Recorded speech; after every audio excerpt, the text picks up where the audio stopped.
जून 1984 के बाद का पंजाब, देश का एक ऐसा दौर जब हर तरफ डर, गुस्सा और अनिश्चितता का माहौल था। ऑपरेशन ब्लू स्टार के बाद हालात शांत होने की बजाय और जटिल हो गए थे। अमृतसर का स्वर्ण मंदिर, जो करोड़ों लोगों की आस्था का केंद्र है, एक बार फिर देश की सुरक्षा एजेंसियों के लिए चिंता का विषय बन रहा था। लेकिन असली कहानी 1988 की एक गर्म सुबह से शुरू होती है। अमृतसर शहर में उस दिन कुछ अजीब सा माहौल था। सुबह के लगभग 5 बजे थे। मंदिर के आसपास की गलियों में पुलिस और सुरक्षा बलों की हलचल अचानक बढ़ गई थी। कुछ ही देर में पूरे इलाके को चारों तरफ से घेर लिया गया। मगर इस बार कुछ अलग होने वाला था।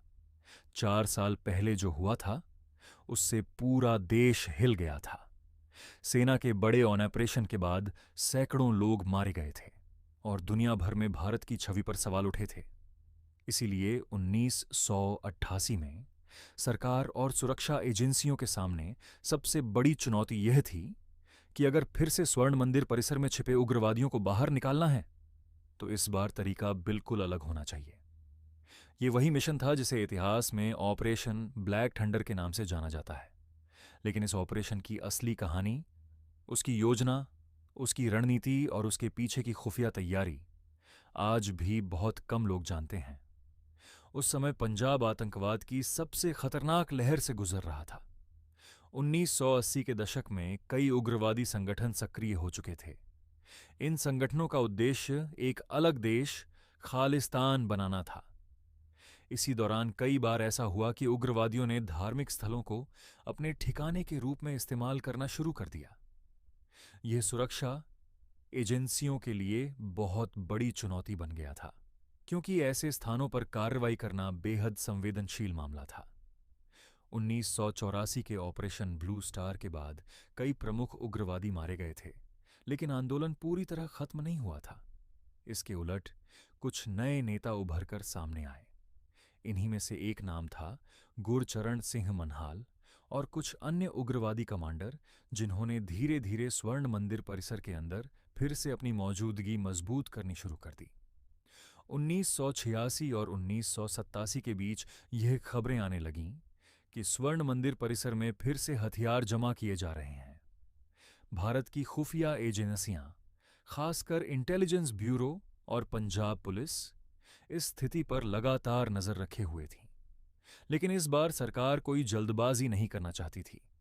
उन्हें पता था कि अगर एक बार फिर सेना को सीधे भेज दिया गया तो हालात और खराब हो सकते हैं। इसीलिए एक अलग रणनीति तैयार की गई। इस रणनीति के पीछे जिस व्यक्ति का सबसे बड़ा योगदान था, वह थे के.पी.एस. गिल, पंजाब पुलिस के डायरेक्टर जनरल। के.पी.एस. गिल को आतंकवाद के खिलाफ सख्त और रणनीतिक कार्रवाई के लिए जाना जाता था। उन्होंने फैसला किया कि इस बार ऑपरेशन पूरी तरह पुलिस और अर्धसैनिक बलों के जरिए किया जाएगा।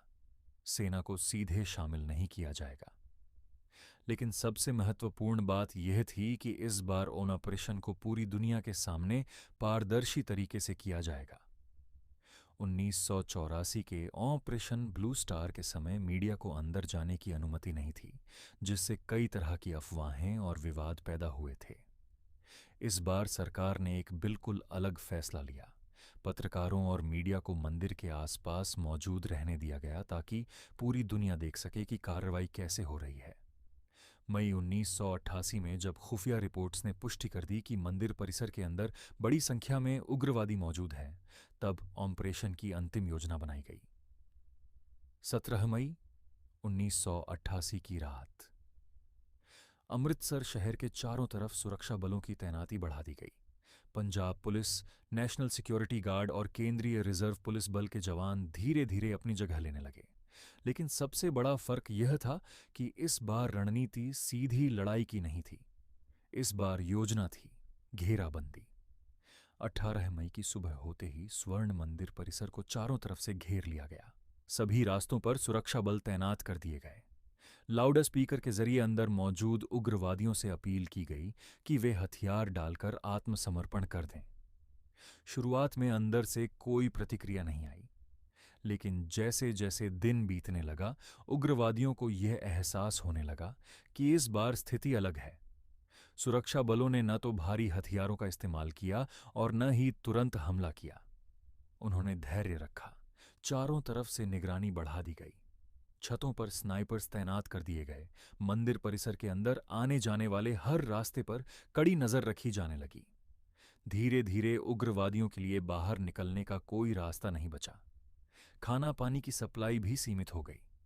दिन गुजरते गए और दबाव बढ़ता गया। इस दौरान मीडिया लगातार घटनाक्रम को कवर कर रही थी। पूरी दुनिया पहली बार देख रही थी कि भारत किस तरह एक बेहद संवेदनशील स्थिति को संभालने की कोशिश कर रहा है। 21 मई 1988 को आखिरकार पहला बड़ा मोड़ आया। कुछ उग्रवादियों ने हथियार डालकर आत्मसमर्पण करना शुरू कर दिया। ये वह पल था जिसने पूरे ऑपरेशन की दिशा बदल दी। जैसे जैसे समय बीतता गया और भी उग्रवादी बाहर आने लगे। आखिरकार इस ऑपरेशन के दौरान लगभग 200 से ज्यादा उग्रवादियों ने आत्मसमर्पण किया। ये संख्या उस समय की उम्मीद से कहीं ज्यादा थी। सबसे महत्वपूर्ण बात यह थी कि इस पूरे ऑपरेशन में बड़े पैमाने पर गोलीबारी नहीं हुई। स्वर्ण मंदिर परिसर को भारी नुकसान नहीं पहुंचा और सबसे बड़ी बात, सैकड़ों लोगों की जान बच गई। ये वही चीज थी जिसने ऑपरेशन ब्लैक थंडर को ऑपरेशन ब्लू स्टार से बिल्कुल अलग बना दिया। इतिहासकारों और सुरक्षा विशेषज्ञों के अनुसार यह ऑपरेशन भारत की आतंकवाद विरोधी रणनीति में एक महत्वपूर्ण मोड़ साबित हुआ। इस ऑपरेशन ने दिखाया कि केवल सैन्य ताकत ही समाधान नहीं होती। धैर्य, खुफिया जानकारी और रणनीतिक दबाव भी उतने ही प्रभावी हो सकते हैं। ऑपरेशन ब्लैक थंडर के बाद पंजाब में धीरे धीरे आतंकवाद की पकड़ कमजोर होने लगी। हालांकि आने वाले कुछ सालों तक हिंसा जारी रही, लेकिन सुरक्षा एजेंसियों ने धीरे धीरे हालात पर नियंत्रण पा लिया। आज जब इस ऑपरेशन को इतिहास के पन्नों में देखा जाता है, तो यह केवल एक सुरक्षा कार्रवाई नहीं लगता। यह एक सीख थी कि संवेदनशील परिस्थितियों में संतुलन और रणनीति कितनी महत्वपूर्ण होती है। स्वर्ण मंदिर, जो उस समय एक बार फिर संघर्ष का केंद्र बन गया था, कुछ ही दिनों बाद फिर से पूरी तरह श्रद्धालुओं के लिए खुल गया। लोग फिर से प्रार्थना करने आने लगे और धीरे धीरे जीवन सामान्य होने लगा। लेकिन उस मई 1988 की सुबह, जब अमृतसर की गलियों में अचानक सुरक्षा बलों की हलचल बढ़ी थी और दुनिया को पता चला कि भारत एक बेहद संवेदनशील मिशन शुरू करने वाला है, वह पल आज भी इतिहास के सबसे महत्वपूर्ण और रहस्यमय ऑपरेशनों में से एक माना जाता है।